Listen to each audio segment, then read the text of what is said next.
నమస్కారం వార్తలకు స్వాగతం. ముందుగా ముఖ్యాంశాలు. వైఎస్ షర్మిల ప్రెస్ మీట్, ఇరు పార్టీలపై fire.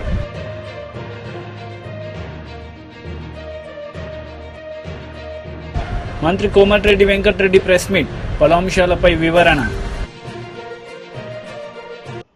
YS Sharmila Reddy press meet నిర్వహించారు. ఈ సందర్భంగా పలు అంశాలపై ఆమె మాట్లాడారు.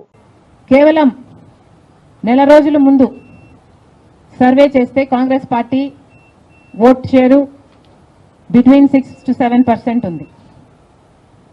దాన్ని మేము కష్టపడి పనిచేస్తే నేనే స్వయంగా 64 కాన్స్టిట్యుయెన్సీల్లో క్యాంపెయిన్ చేయడం కూడా జరిగింది. వీటన్నిటితో కనీసం 8% దాటుతుంది అని కాంగ్రెస్ పార్టీ ధీమాగా ఉంటే అది కూడా జరగలేదు. కారణం ఏమిటి అంటే ప్రజలు చాలా డిసిసివ్గా వాళ్ళ ఓటు వేస్ట్ కాకూడదు, ప్రభుత్వం ఎలాగైనా మారాలి, మేము మార్చాలి అన్న డిసిషన్ తీసుకున్నారు. కాబట్టే ప్రజలు కాంగ్రెస్ పార్టీకి కూడా ఓటు వేయడానికి ఆలోచన చేయడం జరిగింది. ఏది ఏమైనా కాంగ్రెస్ పార్టీ ప్రజల గుండెల్లో స్థానం సంపాదించుకోవడం మొదలుపెట్టింది. ఇది ఇలాగే అంచెలంచెలుగా పెరుగుతూ పోతుంది. రాహుల్ గాంధీ గారి నాయకత్వంలో మేమందరం కూడా కష్టపడి పనిచేయడానికి సిద్ధంగా ఉన్నాం. అటు కేంద్రంలోనైనా ఇటు రాష్ట్రంలోనైనా కాంగ్రెస్ పార్టీకి మంచి భవిష్యత్తు ఉంటుందని 2029 కల్లా మేము ఒక మంచి పొజిషన్లోకి రాగలమని నమ్మకం మా అందరికీ ఉంది. ఈరోజు చంద్రబాబు గారు ముఖ్యమంత్రి ప్రజల తీర్పును గౌరవిస్తూ ఆయనకు మరొకసారి శుభాకాంక్షలు తెలియజేస్తుంది కాంగ్రెస్ పార్టీ.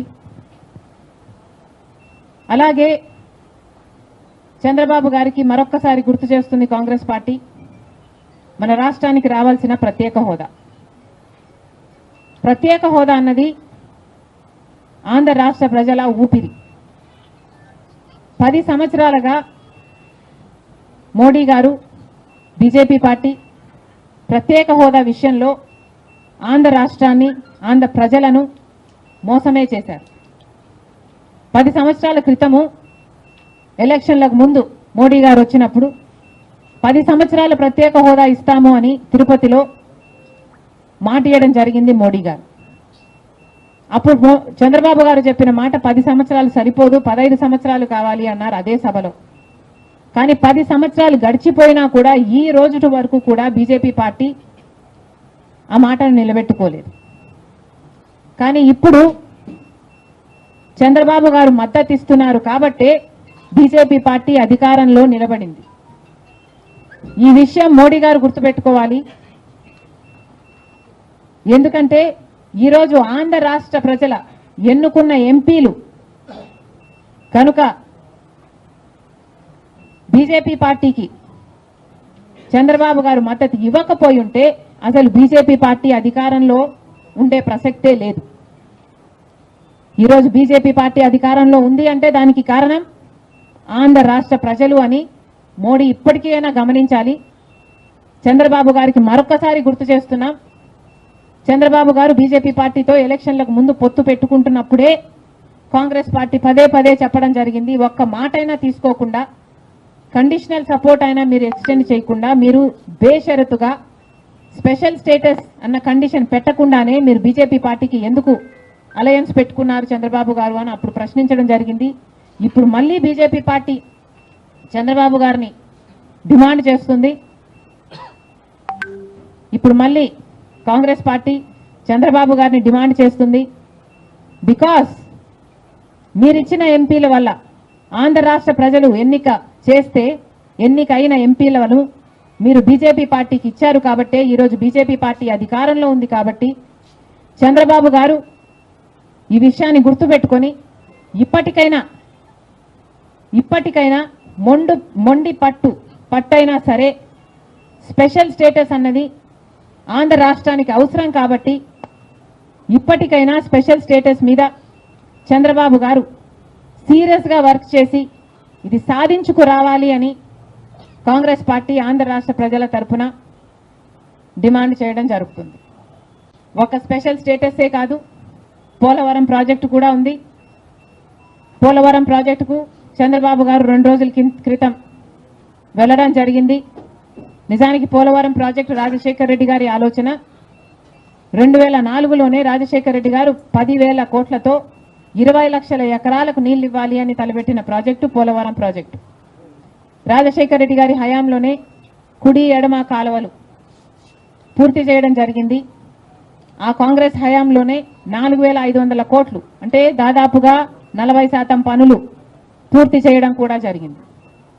కానీ తర్వాత అధికారంలోకి వచ్చిన చంద్రబాబు గారు పోలవరం ప్రాజెక్టు కాస్టును అమాంతంగా 29,000 కోట్లకు పెంచారు. కానీ పనులు మాత్రం పూర్తయినట్టు ఎక్కడా కనిపించలేదు. 2018 కల్లా నేను పూర్తి చేస్తాను అని రాసి పెట్టుకోండి అని చంద్రబాబు గారు ఆ రోజు అసెంబ్లీ సాక్షిగా ఛాలెంజ్ కూడా చేశారు. కానీ Polavaram project BJP leader Bandi Sanjay press meet నిర్వహించారు. ఈ సందర్భంగా పలు అంశాలపై ఆయన మాట్లాడారు. భారతీయ జనతా పార్టీ కార్యకర్తల మీద ప్రయోగించినటువంటి లాఠీ చార్జ్, లాఠీ దెబ్బలకు ఇలా నాకు గుర్తింపు వచ్చింది. తెలంగాణ రాష్ట్రంలో బీఆర్ఎస్ పార్టీ మూర్ఖత్వ పాలన వ్యతిరేకంగా నా కార్యకర్తలు పోయిన జైలు పోయిన సందర్భంలో దాని షీట్స్, కమ్యూనల్ షీట్లు, గృహ నిర్బంధాలు చేసిన సందర్భంలో కార్యకర్తల వల్ల నాకు ఇలా గుర్తింపు వచ్చింది.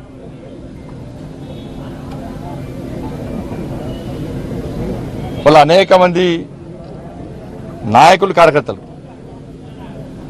ఇలా ప్రజా సంగ్రామ యాత్ర చేపడుతుంటే దాదాపు 150 రోజుల పాటు వాళ్ళ కుటుంబాలకు దూరమై వాళ్ళ సొంత పనులు పక్కబెట్టి మోడీ గారి యొక్క ఆశీర్వాదంతో మా జేపీ నడ్డా గారి యొక్క ఆదేశం మేరకు మేము తెలంగాణ రాష్ట్రంలో నిర్వహించిన ప్రజా సంగ్రామ యాత్రలో నా అడుగులో అడిగేసి వాళ్ళ నాకు చేదోడు వాదోడు ఉన్నటువంటి ప్రజా సంగ్రామ యాత్రలో పాల్గొన్నటువంటి కార్యకర్తల యొక్క కష్టమే వాటి వల్లనే నాకు ఈరోజు ఈ బాధ్యత, ఈ గుర్తింపు వచ్చింది.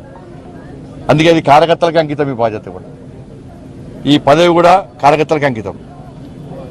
ఆ రోజు కార్యకర్తలు అంత అగ్రెసివ్గా కొట్టాడుకుంటే, కార్యకర్తలు జైలుకు పోకుంటే, కార్యకర్తలు లాఠీ దెబ్బలు తినకుంటే, కార్యకర్తలు రౌడీ షీట్లు భరించకుంటే ఈరోజు వాస్తవానికి గుర్తింపు నాకు వచ్చేది కాదు. కాబట్టి కార్యకర్తల యొక్క కష్టార్జితం వల్లనే ఈరోజు నాకు ఈ గుర్తింపు వచ్చింది.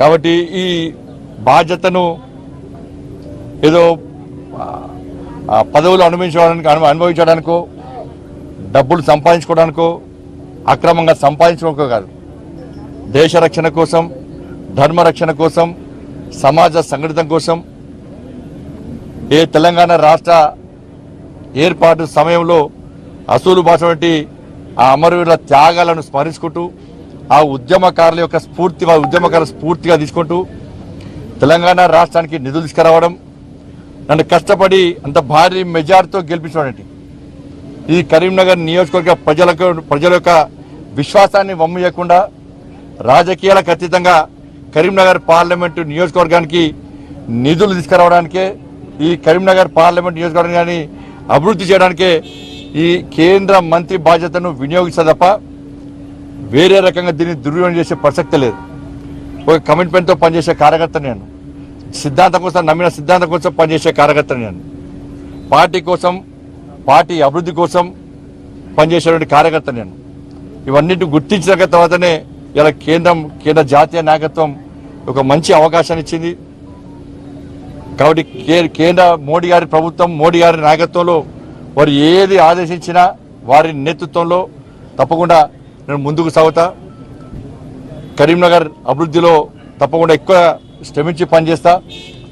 ప్రజలకు అందుబాటులో ఉంటూ, కార్యకర్తలను కాపాడుకుంటూ నా వంతు తప్పకుండా అభివృద్ధికి సహకరిస్తా అని చెప్పి ఈ సందర్భంగా తెలియజేస్తూ, ఎన్నికల వరకు మాత్రమే రాజకీయాలు, ఎన్నికల తర్వాత అందరూ శాసనసభ్యులు కానీ అన్ని పార్టీల నాయకులను, కార్యకర్తలను కలుపుకొని ముందుకు ప్రయత్నం చేస్తా అని చెప్పి ఈ సందర్భంగా విజ్ఞప్తి చేస్తూ, రేపు కేంద్ర బొగ్గు గనుల శాఖ మంత్రి శ్రీ జి కిషన్ రెడ్డి గారు కేబినెట్ మంత్రిగా బాధ్యతలు చేపట్టి మొట్టమొదటిసారి రేపు భాగ్యనగరానికి వస్తున్నారు. వారికి స్వాగతం పలకడానికి తెలంగాణ సెల్యూట్ పేరుతోని భారతీయ జనతా పార్టీ రాష్ట్ర శాఖ నిర్వహిస్తున్న కార్యక్రమాన్ని, తెలంగాణకు వందనం పేరుతోని భారతీయ జనతా పార్టీ రాష్ట్ర శాఖ నిర్వహిస్తున్న కార్యక్రమాన్ని పూర్తిగా విజయవంతం చేయాల్సిందిగా తెలంగాణ రాష్ట్రంలోని కార్యకర్తలందరికీ విజ్ఞప్తి చేస్తూ రేపు పెద్ద ఎత్తున స్వచ్ఛందంగా బేగంపేట విమానాశ్రయానికి తరలి రావాల్సిందిగా అందరికీ విజ్ఞప్తి చేస్తున్నాను. ఇంత మంచి అవకాశం కల్పించినటువంటి కరీంనగర్ నియోజకవర్గంలోని ఓటర్ మహాశయులకు, మా కార్యకర్తలకు, నాయకులకు, రాష్ట్ర నాయకత్వానికి, జాతీయ నాయకత్వానికి శిరస్సు వంచి హృదయపూర్వక వినమ్రపూర్వక ధన్యవాదాలు తెలియజేస్తున్నాను. కాంగ్రెస్ నేతలు మీడియా సమావేశం నిర్వహించారు. ఈ సందర్భంగా పలు అంశాలపై వారు మాట్లాడారు. కన్యాకుమారి నుండి కాశ్మీర్ వరకు చేసిన పాదయాత్ర, కొన్ని వేల కిలోమీటర్ల పాదయాత్ర ఈ దేశం సమగ్రత కోసం, ఏకత కోసం, అన్ని ప్రాంతాలు, మతాలు, కులాలు ఏకం కావడం కోసం ఎంతో దోహదపడింది. 10 ఏళ్లుగా అధికారం నుండి మొన్న కూడా శ్రీరాముణ్ణి, హనుమంతుణ్ణి అడ్డం పెట్టుకొని మత విద్వేషాలు రెచ్చగొట్టి 10 ఏళ్లు చేసిన ఘనకీర్తి ఏమీ లేకపోయినా, చెప్పుకోవడానికి తునక మచ్చాన లేకపోయినా, మళ్ళీ దేవుడి పేరిట, అక్షంతల పేరిట, మతాల పేరిట ప్రజలను రెచ్చగొట్టి మళ్ళీ 3వసారి అధికారంలోకి వచ్చిన మోడీ యొక్క అధికార దాహం ఏ రకమైందో మనందరూ తెలుసు. అధికారమే పరమధ్యేయంగా ముందుకెళ్తున్న మోడీ ఒకవైపు, ప్రాణాలు, ఆస్తులు, పదవులు త్యాగం చేసినటువంటి గాంధీ కుటుంబం ఒకవైపు. ఇలా బోటాపట్టం అధికారం రాకపోవచ్చు, కానీ ఈ దేశం యావత్తు ఎదురు చూస్తున్నటువంటి భవిష్యత్తు ఎవరు అంటే అది రాహుల్ గాంధీ అని చెప్పక తప్పదు. మణిపూర్ నుండి ముంబై వరకు చేసిన న్యాయయాత్ర కూడా ఈ దేశంలో ఎన్ని మలుపులకి, కొత్త రకమైన ఆలోచనలకు శ్రీకారం చుక్కినట్టు సందర్భం.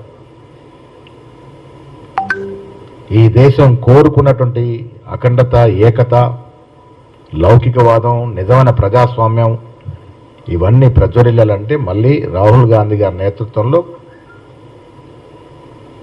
ముందుకు పోవాల్సిన అవసరం. అన్ని త్యాగం చేసిన మహనీయుడి జన్మదినోత్సవం పురస్కరించుకొని వారికి అభినందనలు, శుభాకాంక్షలు.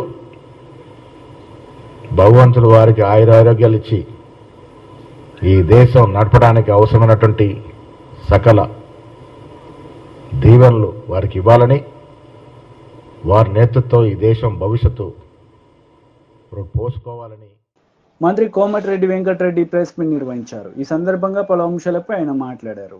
ఇలా డిఫరెంట్ కంపెనీస్ కి ఇప్పుడు వస్తున్న ఆర్టిఫిషియల్ ఇంటెలిజెన్స్ వాళ్ళ కంపెనీస్ కు అక్కడ ల్యాండ్స్ అలాట్ చేయడం, చుట్టూ హైదరాబాద్ ఇన్వెస్ట్మెంట్ హబ్గా చేయాలని చెప్పి దాన్ని పూర్తి చేయాలని, దాంతోపాటు మిగిలిన సమస్యలు, ట్రాఫిక్ సమస్యలు, హైవేలో రోడ్ సేఫ్టీ మీద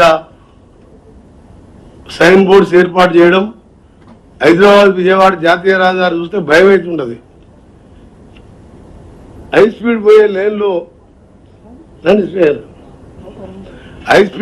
లేన్లో లారీలు ఓవర్లోడ్ ట్రక్స్ పోతుంటాయి, లెఫ్ట్కి వెళ్ళి కారు పోతుంటుంది. Actual high speed left first లేన్లో ఉండాలి, అంటే చిన్నది. సడన్గా లారీ రోడ్ లెఫ్ట్కి వస్తుంది, ఆ టైంకు కార్ రోడ్ లెఫ్ట్కి వచ్చి లారీ కింద పోతుంది. ఈవెన్ అలాంటి యాక్సిడెంట్ రోజు చూస్తుంటాం మేము. ఆ సైన్ బోర్డ్స్ ఏర్పాటు చేయడం, మన దగ్గర ఉన్న సిఎస్ఆర్ ఫండ్స్ కానీ కొన్ని కంపెనీల ద్వారా, లేకపోతే రోడ్ సేఫ్టీ ఫండ్స్ ఉంటాయి. దాని మీద ముందుగా హైదరాబాద్ విజయవాడ రోడ్తో పాటు హైదరాబాద్ బెంగళూరు, హైదరాబాద్ నాగ్పూర్ హైవే ఈ రోడ్ చేసుకుంటూ స్టేట్ రోడ్స్ని ఎన్ని కన్వర్ట్ చేసుకోవాలి, ఎక్కువ కేంద్రంకి వెళ్ళి ఏ విధంగా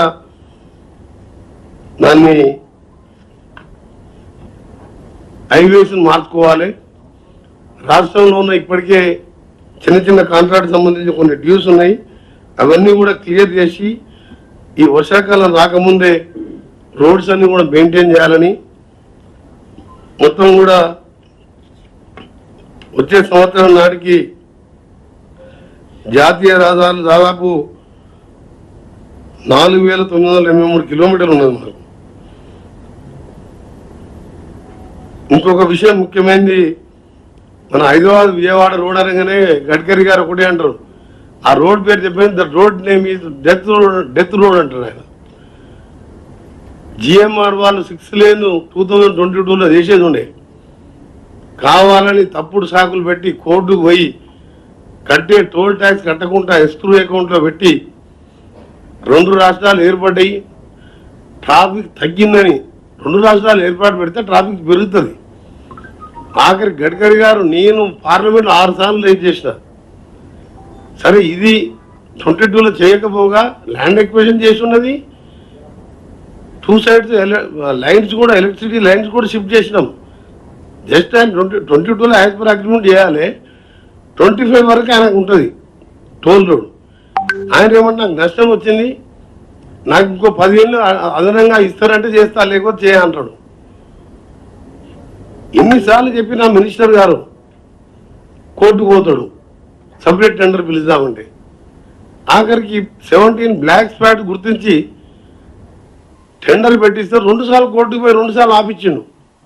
మొన్న 3rd టైం ఇప్పుడే కాంట్రాక్టర్ కూడా వచ్చిండు, దాని మీద రివ్యూ చేసినాం. రేపు 23rd రోజు క్యాంపులు వేసుకుంటూ చౌటుపల్ల ఫ్లైఓవర్, చిట్యాపల ఫ్లైఓవర్, పెద్ద కాపర్తి, అట్లా 17 రాజవరం అటు నుంచి జగ్గయ్యపేట క్రాస్ రోడ్ అక్కడి వరకు కోదాడల సిమెంట్ ఇండస్ట్రీకి పోయి రోడ్డు దగ్గర అండర్ పాస్ చేయక యాక్సిడెంట్ ఎక్కువ 17 స్పాట్స్కు 375 కోట్లతో టెండర్ అయిపోయింది, పనులు మొదలైనాయి.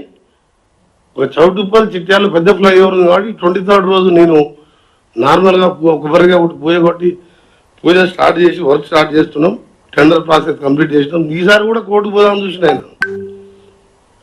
దాంతోపాటు డిసెంబర్ లోపు 6 లేన్గా విజయవాడ రోడ్డు మారవాలన్నదే లక్ష్యం. అవసరం ఉంటే పక్క రాష్ట్ర ముఖ్యమంత్రి మా ముఖ్యమంత్రి వైసీపీ లీడర్ మీడియా సమావేశం నిర్వహించారు. ఈ సందర్భంగా పలు అంశాలపై ఆయన మాట్లాడారు.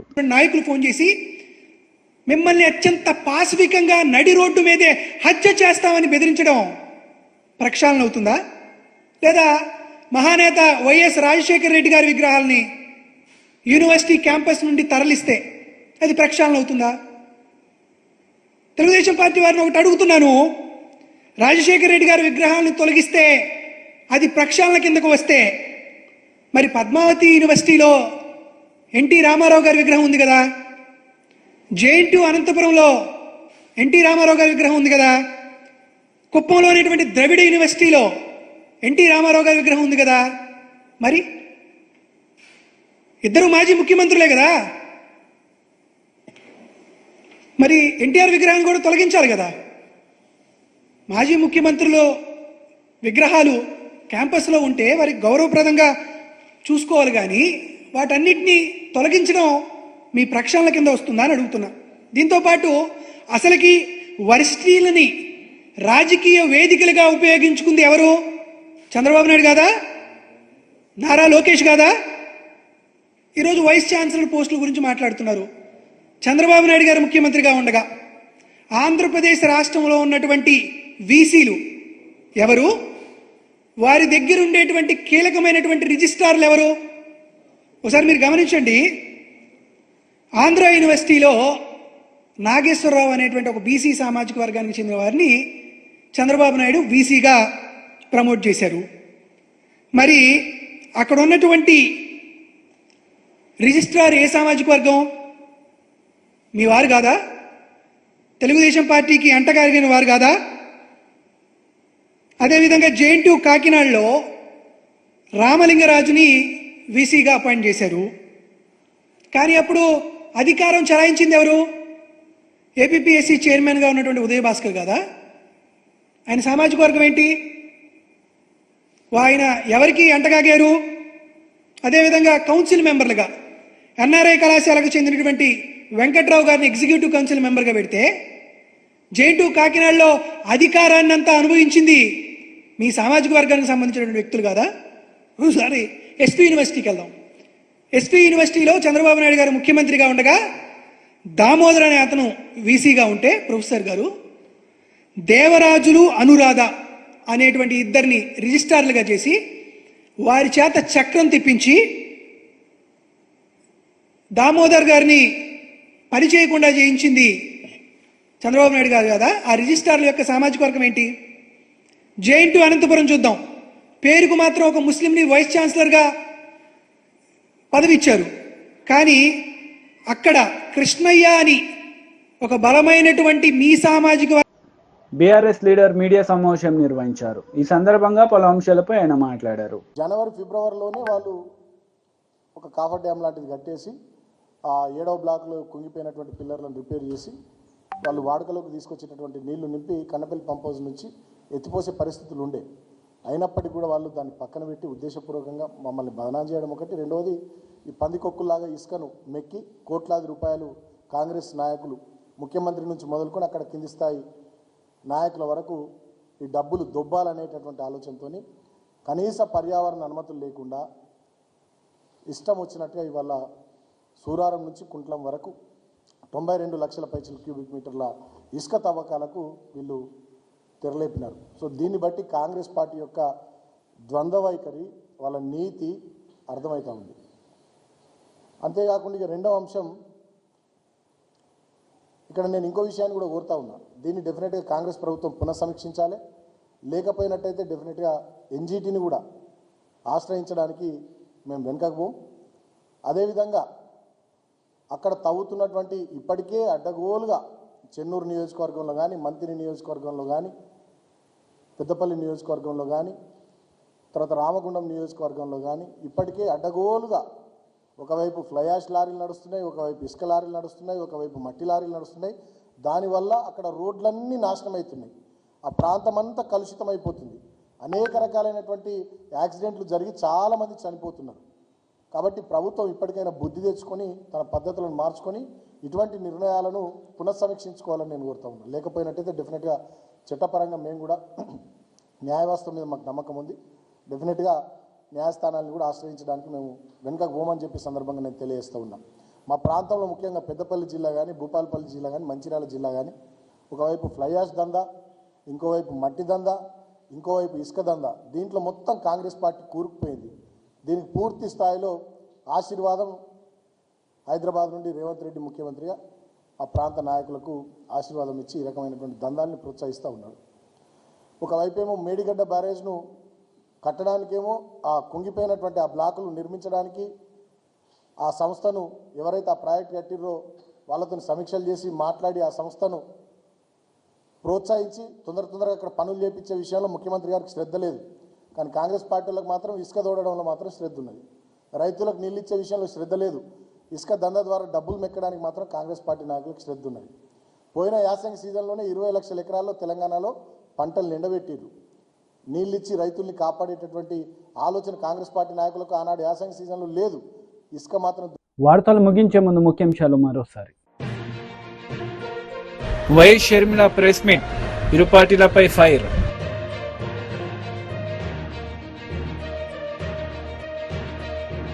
మంత్రి కోమటిరెడ్డి వెంకటరెడ్డి ప్రెస్ మీట్, పలు అంశాలపై వివరణ. ఈ వార్తలు ఇంతటితో సమాప్తం. తిరిగి ప్రసారమయ్యే వార్తల్లో మళ్ళీ కలుద్దాం. అంతవరకు సెలవు. నమస్తే.